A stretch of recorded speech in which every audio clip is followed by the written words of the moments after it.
Right. Good morning, everyone. My name is Lawrence Kim from Stanford, advised by Professor Sean Follmer, and today I'll be talking about SwarmHaptics haptic display with swarm robots. So robotics have been growing in the last decades. Instead of being restricted to factories where people have to remotely monitor and control the robots behind glass walls, robots are now in our daily lives interacting with us in different ways. We see an increase in both the number of robots we interact with and the types of robots, ranging from humanoid robot in shopping malls to non-humanoid vacuum and delivery robots. We've seen similar trends in computing, where computers were initially isolated, used only by experts, but as technology matured, everyone started to own a personal computer, and now computers are practically everywhere, and everyone owns and interacts with multiple computers at the same time. And so we see this exponential growth in numbers and decay in size. While robotics isn't in the exact same stage now, we believe that it'll also follow a similar trend. We'll see an exponential growth in number of robots as well as decrease in size of the robots. And this will lead to an era of ubiquitous robots where swarms of robots will be in your environment to physically move around and sense your environment, manipulate objects around you, and also display meaningful information to you by forming icons and abstract motion, and finally interact with you directly through touch. In fact, we already see developments in swarms of robots and multi-robot systems in both academic and corporate research communities, where many have focused on making the system tangible, reliable, and functional. But with these robots coming ever so closely to people, another important question that needs to be addressed is, how do we interact with them? While human-robot interaction, or HRI researchers, have looked at various ways of communicating, including verbal and nonverbal, we believe one of the less explored but still essential modality is touch. For humans, touch is an integral part of our daily lives. It allows us to not only discriminate shapes and textures, but also is embedded in our social interactions and affective communications. And so HRI researchers have looked at haptic interaction with a single, mostly humanoid or zoomorphic robot. For instance, it has been shown that humans touching a robot can have positive effects, such as improving the mood and stimulating social interactions among elderly. Fewer works have explored a robot touching humans. It has been shown to have positive effect on human effort and perceived unfairness. And so while HRI researchers have looked at haptic interaction with a single humanoid robot, none to our knowledge have looked at haptic interactions with swarm of non-humanoid robots. And as we envision robots becoming ubiquitous, we see that swarms of robots will not only sense and manipulate your environment, but also interact with us in a physical level through touch by providing haptic notification, as well as different types of social touch. And so in this work, we focus on touch or haptic display with a swarm of robots.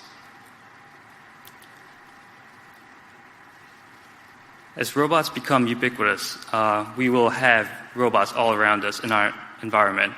And when needed, they'll come up to you and provide haptic notifications, either which could be customized to each person or tailored to different messages to better convey its content.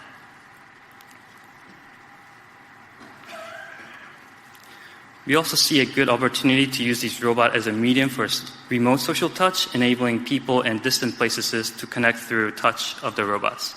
We had two implementations, one where they could draw patterns on their smart devices, or users could directly control the robots in real time through a multi-touch screen. And so to better understand what could be done with this type of system, we first began by exploring its design space. Then we studied how people perceive them, and diving deeper into the social touch, we ran an elicitation study to better understand how people would convey different types of social touch. So with haptic display with swarm of robots, the first question we had was, what is this design space? With swarm of robots, what are the possible ways to provide different haptic stimuli to the user? To build our way up, we used a bottom-up approach where we first looked at a single robot. For a single robot, we can provide forces of different types, either normal or shear, by translating and rotating the robots. We can also vary the frequency at which we apply these forces and also the amplitudes of the forces. And as the robot is mobile, we can also change where the robot provides the haptic feedback. It can be your finger, on your palm, or your forearm. It can also be any other body part that is on a flat surface, but prior work has shown that arm is the most socially acceptable body parts to touch, even for a stranger. And so in this work, we primarily focus on haptic display on user's forearm.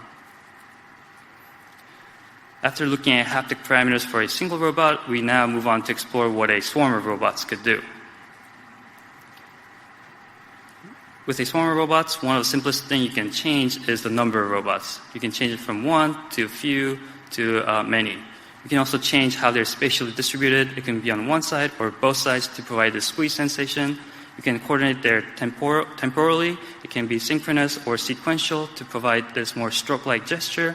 You can also coordinate their forces, so it could be homogeneous or heterogeneous depending on what notification or information you want to convey.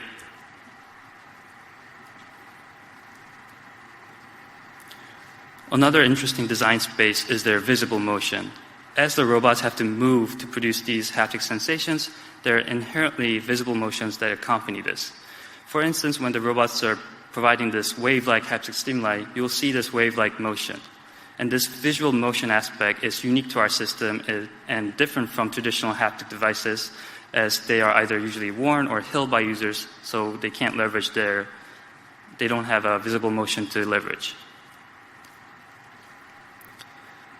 With the introduction of the novel system and its design space, the next question we had was, how do people perceive them? To get a better sense of how people feel about them in general, we ran a systematic perception study where participants received haptic stimuli with different combination of parameters and self-reported their perception. And so out of the parameters we discussed earlier, we chose to first look at a subset of them. In particular, we decided to study the effect of lower level or the more rudimentary parameters that included the 3 force parameters and the number of robots. And because there are no other work that has looked at the effect of haptic display with swarm robots, we came up with our hypothesis based on prior works on haptics and swarm robot motion perception. And so our first hypothesis is that increasing the number of robots will increase arousal, urgency, and valence, and this has been shown true for swarm robot motion perception. And similar to other works in haptics, we expect the higher force amplitudes to be less pleasant and higher frequency forces to be more arousing and urgent. To better understand how users perceive the robots, we first measured emotion as it influences physiological, cognitive, and behavioral states of the users. We used a 7-point scale of SAM, a visual scale of the 3 emotion parameters in the PET model.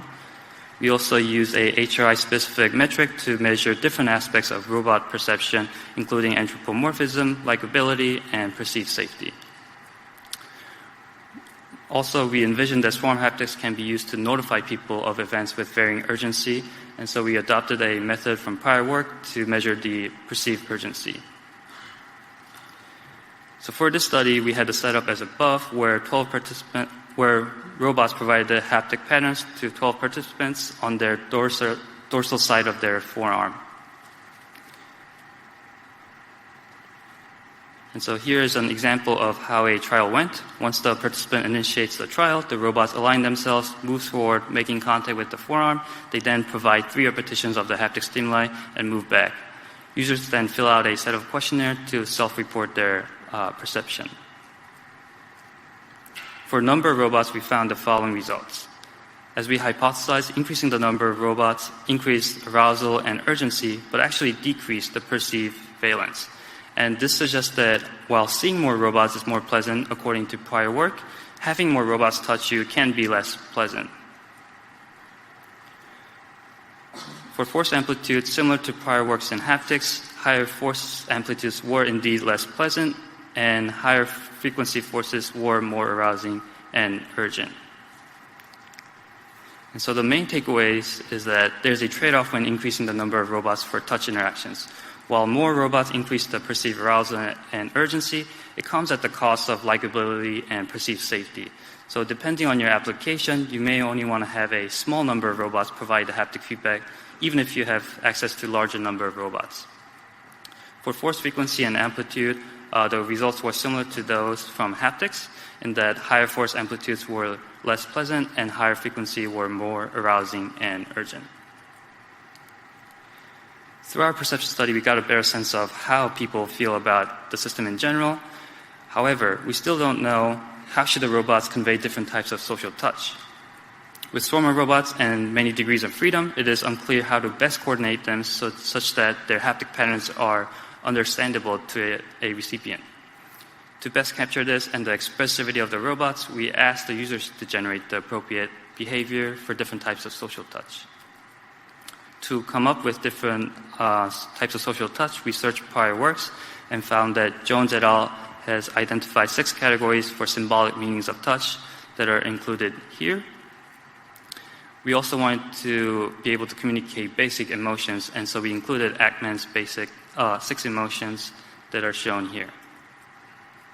So given the reference shown before, we asked 12 participants to use the above setup to generate the appropriate gesture or interaction that best conveys the message. They used a multi-touch screen to control up to 4 robots, which they could self-stimulate before deciding on the most representative interaction. On the multi-touch screen, users could select the blue dots representing the robots and drag them to the desired direction. The length of the drag determines the torque that is commanded to each robot, allowing the users to have some independent control of their robots. From the previous study and pilot studies, we found that the range of force amplitude is important. And so for this study, we used a bigger robot with higher force output capability, up to 4 times larger than the smaller ones for this study. Here's some of the example interactions that the participants came up with. So given the reference shown on the left bottom corner, participants brainstormed and tested different interactions and selected the most representative ones, some of which are shown here. And here are the drawings of some of them. And we've seen that to convey different messages, participants use many of the parameters that we've shown from our design space. For instance, they use lower level parameters like force amplitude to convey messages of different arousal, urgency, and pleasantness. They use low amplitude strokes to convey comforting touch, whereas they use high amplitude vibrations to notify someone. This also matches well with our findings from the first study, where higher amplitude has been found to increase arousal and urgency, but decrease pleasantness. People also use higher level parameters such as the spatial distribution. For instance, to convey angry emotions, users had robots on both sides of the forearm to create this squeeze sensation, whereas to convey move over, they had the robots on one side to physically move the forearm out of its way. We also found that participants use visual effects of the motion to convey more contextual information, especially for more abstract social touch. For instance, to convey surprise emotion, participants use dispersed motion where the robots move away from the forearm, or to convey afraid, people had a robot hide in the corner of your arm. So the main takeaways for this study is that participants used many of the parameters from our design space, including both high and low level parameters. And we found that the visual motion as well as the contact location are used to provide contextual information, especially for more abstract social touches. And so it is important to take into account how and where the robots move, even when designing haptic interaction with the robots. So there are limitations for both the system and studies. For the system, as we are using wheeled robots, everything is limited to 2D plane, meaning that they can only provide haptic feedback to body parts that are in contact with a flat surface. For the perception study, the results may not be generalizable to other systems that are drastically different in size or form factors. And more values of each parameter needs to be tested to get complete picture of each parameter. For social touch elicitation study, we found several participants mentioned that it can be difficult to control 3 or more robots simultaneously, as you have to maintain contact with a multi-touch screen. And so in the future, we may alter the setup so that users are allowed to use both hands instead of just one to control the robots. And so in this work, we focused on haptic display, a one-directional interaction where only users stand still and the robots provide this haptic sensation. In the future, we would like to study bidirectional interactive scenarios where the swarm robots provide multi-point haptic feedback while also reacting to users' input in real time.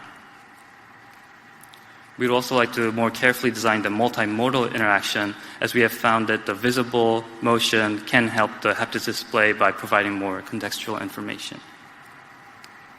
We'd also like to explore heterogeneous group of robots with varying size and form factors, as this would help us understand how interacting with a heterogeneous swarm is different from a homogeneous swarm.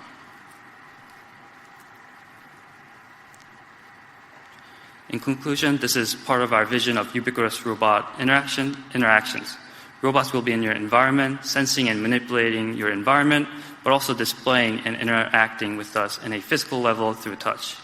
And towards this future, we hope that our results could help guide future developers in designing haptic interaction with swarms of robots.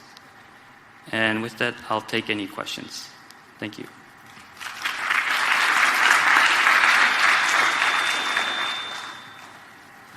Thank you. Any questions from the audience? Please come up here. I'm sure there are some. Or there will be a microphone going around. Yes, please come up here. Or grab that one.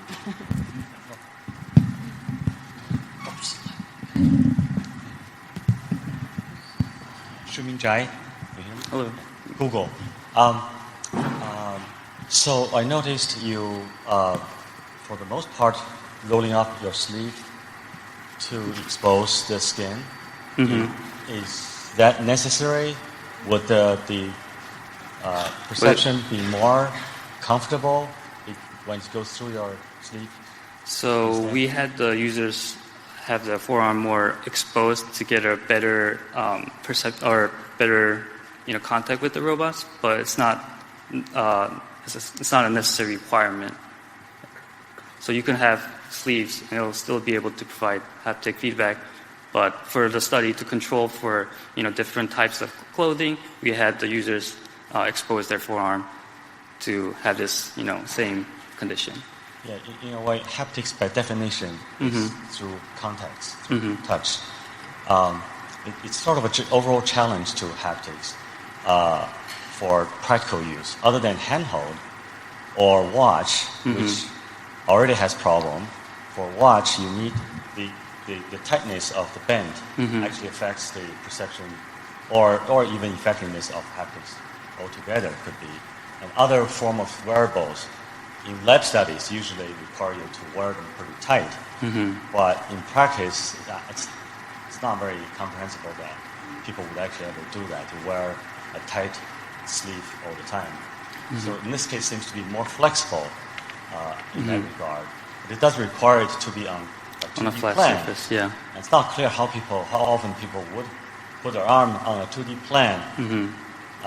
That seems to be prepared to receive either contact or notification, which is not very intuitive, because notification is that you're not paying prior attention to it, and someone tap your shoulder, that's not expected. But if you're prepared to say, well, tap me, then you already have the information. So overall, this haptic space, as a modality of communication, seems to face this challenge in terms of how do you actually apply it to the human body. So I wonder if your research gives more insights on that. Yeah, so as you said, the robots are wheeled robots, so they can only move in 2D place, so they can only provide haptic feedback to body parts that are on a flat surface. And with this exact system, there's no way to go around it, but in the future, robots will probably get bigger in size, and so they'll be able to reach your forearm even if they are wheeled robots, right? So they could have like an arm or limbs to get there, but just not with this system, I guess. You have time for another question? My name is Björn Mahl from Maxon. My question is that you used a very functional design for your robots. Was that intentional or just a byproduct of not going into how should the robot appear? Or was it really a conscious decision to not anthropomorphize or anything like that? So yeah, we had this very simple design with no faces or limbs, and that's because we imagined that in the future robots will take different forms, right? It could be humanoid, but also non-humanoid. And so we wanted to study the more, basic form, I guess. And so in that sense that it doesn't require any faces or limbs, which will require additional hardware costs. And so it may not be suitable for some tasks, right? You don't need face or limbs. And even in those cases, we were trying to see if they could use their motion to convey different types of haptic feedback. And so that's why we started with this non-anthropomorphic robots. But we could build our way up to see how a humanoid robot should, convey different types of haptic feedback. Thank you. Thank you. Any more questions? Yes, we do have time for a fairly short one. Hi, James White from BA Systems. Thanks for the talk. First question, have you considered mounting like a wearable sleeve for haptics? Wearable sleeve? Yeah, so instead of your 2D, it would solve your 2D sort of plane conundrum. Yeah, that is a feasible good approach. For our case, we were imagining that, robots will be not only used for haptic feedback, but they'll be around your environment, moving and, doing other tasks as well as interacting with you. And so we were trying not to limit their motion or limiting that to, just wearables. But that is another approach to providing haptic feedback, which, The kind of second part I had was, have you considered linking your study to sort of like facial recognition expression software?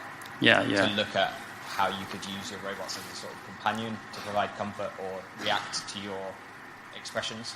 Yeah, I think that would be like the next step. Right now we're looking at more one-directional display and trying to see how people perceive different kinds of haptic stimuli alone.